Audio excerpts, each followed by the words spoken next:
Hadirin yang berbahagia, dalam pandangan kita sebagai orang awam, kita tidak menduga situasi menjadi memburuk nanti, walaupun sudah diperhitungkan oleh orang-orang yang memiliki keahlian untuk itu memprediksi setelah mudik lebaran. Pandemi meningkat, rata-rata setiap hari terkonfirmasi lebih dari 20.000 orang, yang itu jauh melampaui sebelum Idul Fitri.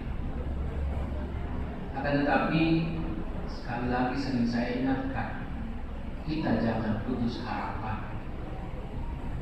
Jangan sampai buruknya situasi diperburuk dengan sikap kita yang salah.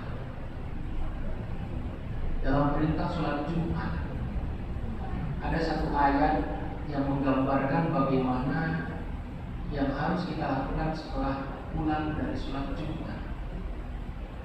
Idza qudiyatis sholat fantashiru fil ardh wabtaghu min fadlillah wadhkurullaha katsiran la'allakum tuflihun. Ada 3 hal yang diperintahkan oleh Allah ketika kita selesai melaksanakan ibadah sholat Jumat. Yang pertama, bertebaranlah di muka bumi. Yang kedua, bertebaran tersebut harus bermakna wabtaghu min fadlillah, kita mencari karunia Allah. Yang terakhir, wadhkurullaha katsiran, ingatlah kepada Allah, sebanyak-banyaknya ingat kita kepada Allah. Seringkali kita bertebaran di muka bumi mencari karunia Allah, tapi lupa dengan zikrullah, lupa dengan puncak aktivitas kita, yaitu zikrullah. Ala bizikrillah tatma'innul qulub. Ingatlah, dengan zikir kepada Allah, dengan mengingat kepada Allah, itu akan membantu maksimalnya kita dalam melatih hati kita agar menjadi tenang dalam segala situasi dan kondisi. Karena ketidaktenangan kita dalam menghadapi berbagai permasalahan, itu akan mencapai atau menimbulkan masalah yang baru. Hadirin yang berbahagia, suatu saat ada seorang sufi besar yang mendapatkan anugerah dari Allah untuk melihat sesuatu yang gaib. Dalam istilah tasawuf disebut kasyaf atau kasyaf, terbukanya alam gaib yang bisa dilihat oleh orang-orang yang diizinkan oleh Allah. Apa yang dia lihat? Dia melihat segerombolan wabah yang akan datang ke kota Damaskus, Suriah kalau sekarang. Dia melihat wabah bergerombol, kalau sekarang virus. Dia bertanya kepada wabah tersebut, yang tentunya secara kasat mata kita tidak mungkin bisa melihatnya. Kamu mau kemana? Aku mau ke Damaskus. Mau apa kamu ke Damaskus? Aku diutus Allah untuk menguji orang-orang yang ada di Damaskus untuk menebarkan wabah di sana. Berapa lama engkau di sana? 2 tahun. Berapa orang yang meninggal? 1.000 orang. 2 tahun berjalan, bertebaranlah wabah di kota Damaskus. Selesai 2 tahun, pulanglah wabah, selesailah pandemi di kota Damaskus. Bertemu lagi dengan wali Allah tersebut. Sudah selesaikah tugas kamu? Sudah. Berapa orang yang meninggal dunia? 50.000 orang. Lalu kenapa di awal kamu ditugaskan oleh Allah untuk mematikan 1.000 orang? Kenapa akhirnya endingnya menjadi 50.000? Itu bukan salah aku. Salah siapa? Begini. Tugas aku ditugaskan oleh Allah menebar wabah, dan yang mati 1.000 orang. Itu 1.000 orang mati karena wabah. Yang 49 orang lagi, 49.000 orang lagi mati karena ketakutan dengan wabah, karena kegelisahan. Mereka bukan mati karena wabah, salah menyikapi wabah.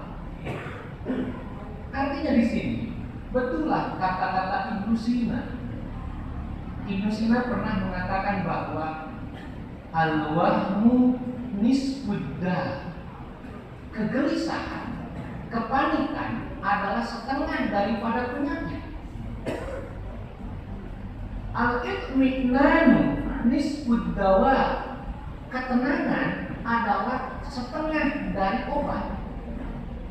As-sabru bidayatus syifa, dan kesabaran adalah permulaan kesembuhan. Artinya di sini, ketika ada wabah seperti ini, kita berikhtiar secara maksimal, bukan berikhtiar dengan kepanikan yang berlebihan. Ikuti prosedur yang digariskan oleh pemerintah yang lebih paham dengan situasi. Ikuti apa yang disampaikan para ahli kesehatan yang lebih tahu ilmunya tentang ini. Dua hal yang harus dilakukan hadirin yang berbahagia. Yang pertama wasilah, yang kedua teknologi kita, keimanan kita. Wasilah tersebut adalah ikhtiar yang berbasis ilmu pengetahuan. Teologi artinya keimanan kita yang harus diperkuat. Jangan sekedar kita mengandalkan ikhtiar kita, tapi lupa dengan iman, maka itu akan timbul kesombongan. Lalu kemudian mengandalkan keimanan tanpa ikhtiar, tanpa wasilah, maka akan menimbulkan kebodohan. Maka hari ini khawatir yang diharapkan ketika vaksinasi digembar-gembar begitu luar biasa. Yang diharapkan herd immunity, kekebalan keseluruhan yang lebih besar, keseluruhan dominan kekebalan manusia-manusia yang di Indonesia. Tapi jangan sampai ada stupid immunity, ada kebodohan berjamaah, kebodohan yang sulit untuk dihilangkan hanya karena ketidakinginan untuk ikhtiar. Tadi tidak berbahagia. Ada COVID, ada corona, tidak ada COVID, mati pasti menjelang kita. Kita tidak bisa lari daripada kematian. Kita tidak bisa lari dari malaikat Israel yang akan menjemput kita. Akan sangat berharga kita di hadapan Allah ketika kematian kita diiringi dengan upaya untuk memelihara kehidupan yang dititipkan oleh Allah kepada kita. Kita diamanatkan untuk menjaga jiwa kita. Kita diamanatkan untuk menjaga tubuh kita, menjaga amanat dari Allah. Hifdzul nafs, menjaga jiwa, menjaga tubuh kita, itu adalah sebuah kewajiban. Oleh karena itu, hadapi dengan penuh ketenangan, hadapi dengan ilmu pengetahuan, hadapi dengan keimanan yang kuat. Semuanya harus diseimbangkan. Ala bidzikrillah tatma'innul qulub. Tadi di awal dikatakan bahwa dengan berzikir akan menenangkan hati. Ketika kita berzikir mengingat Allah, banyak wasilah untuk mengingat Allah. Kehidupan bisa menjadi wasilah untuk mengingat Allah asal kita mampu untuk berpikir. Kematian apalagi akan menjadikan kita berpikir dan berzikir mengingat Allah Subhanahu wa Ta'ala. Ketika orang lain berkembangan, kematian merenggut mereka, diangkat dengan keranda, diangkat dengan ambulan berlabel COVID, itu menjadi suatu peringatan bagi kita, bukan sebuah ketakutan, tapi peringatan, mengingatkan suatu saat kita akan mendapatkan giliran dijemput oleh Israel. Oleh karena itu, dalam kitab Tabarikul Akhbar ada satu pengingat agar hidup kita berkualitas, matinya pun berkualitas, bukan mati konyol, tapi mati yang bermakna di hadapan Allah Subhanahu wa Ta'ala. Seringkali orang memprogramkan agar sejahtera dalam kehidupan, agar maju berkembang dalam kehidupan, tapi lupa untuk sejahtera dalam kematian. Maka Rasul pernah mengatakan bahwa kuburan itu mengingatkan 5 kali dalam sehari, mengenalkan identitas dirinya kepada kita orang yang masih hidup. Ana baitul wahdah, ana baitul dhulmah, ana baitul turab, ana baitul afa'i, ana baitul su'alin karim wa nakidin. Aku adalah tempat yang gelap, aku tempat menyendiri, aku tempat yang dibikin dari tanah, aku tempat racun ular dan keajenti, dan aku tempat pertanyaan atau wawancara, interview dari munkar dan nakir. Agar kita semua menjadi tidak sendiri di dalam kuburan, banyaklah membaca Al-Quran, supaya kita tidak hidup dalam kegelapan ketika di dalam kubur. Maka 2 rakaat kita menjadi penerang, agar apa yang dijadikan sandaran tempat tidur kita di dalam kubur tidak dibuat dari tanah, dibuat dari tempat yang lebih berkualitas, yang lebih nyaman bagi kita, maka perbuatlah amal soleh sebaik mungkin. Maka agar racun ular dan kalajengking tidak ada pada kuburan tempat nanti kita hidup di alam kubur, maka penawarannya adalah bacaan Bismillah dan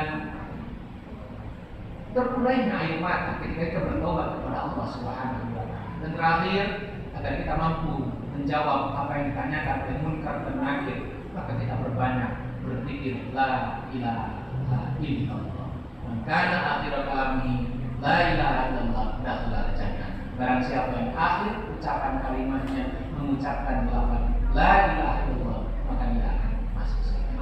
Hadirin yang berbahagia, marilah kita senantiasa mengingat kepada Allah dalam keadaan apapun, dalam kondisi apapun. Semoga apa yang diturunkan oleh Allah hari ini yang dijadikan cobaan bagi kita hari ini menambah kualitas keimanan kita kepada Allah Subhanahu wa Ta'ala dan menjadikan wasilah kita semua mendapatkan keridhaan Allah Subhanahu wa Ta'ala.